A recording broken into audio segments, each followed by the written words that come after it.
Ich hatte wirklich große Angst. Ich hatte Angst, abgeschoben zu werden. Diese Angst ist nun endlich vorbei. Abdelkarim Benjerio Secirari darf in Deutschland bleiben. Frei als Homosexueller leben, anders als in seinem Herkunftsland Algerien. Diskriminierung gibt es überall, auch in Deutschland werden Menschen diskriminiert. Aber in Algerien ist es komplett anders. Da wirst du nicht nur diskriminiert, sondern du hast Angst um dein Leben, weil du wirst ermordet. 2018 wird Karim von einem Arbeitskollegen in Algerien geoutet. Seine Familie verstößt ihn. Auf der Straße wird er attackiert. Sein Ausweg, die Flucht nach Deutschland. Er findet Schutz in einer Flüchtlingsunterkunft für queere Menschen in Frankfurt. Hier lernt er Knut Wächterstein kennen. Er ist sein Berater, wird aber zu seinem Vertrauten.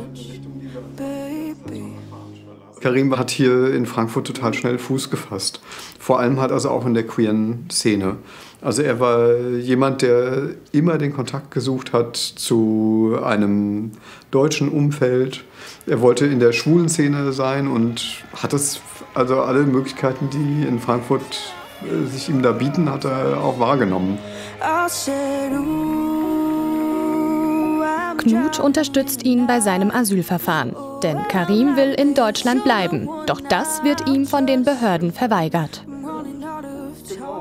Karim hatte während des ganzen Verfahrens immer zwei Seiten. Die eine war die, dass er nach außen hin also erstmal so wirkte, als sei alles in Ordnung, aber ich habe die andere Seite auch kennengelernt.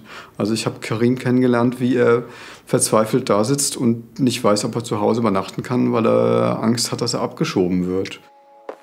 Mit Hilfe von Rechtsanwalt Jonathan Leuchner stellen sie zweimal einen Antrag beim Bundesamt für Migration und Flüchtlinge.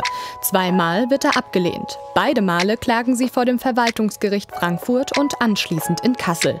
Ein nicht enden wollender Prozess.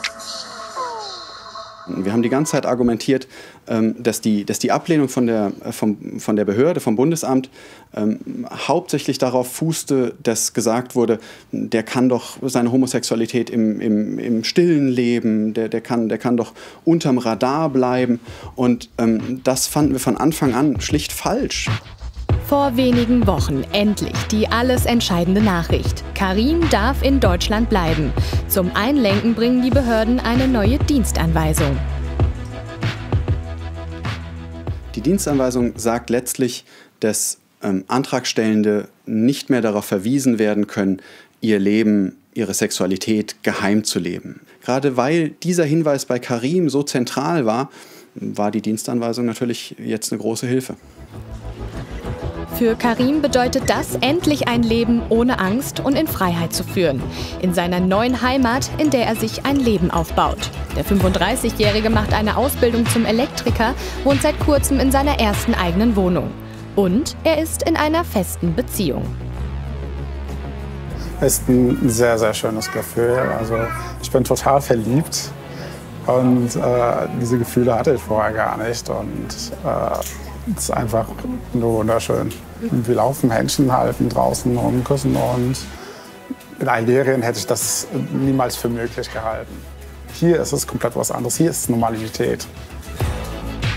Ein ganz normales Leben. Das ist alles, was Karim wollte. Und das kann er endlich hier in Deutschland leben.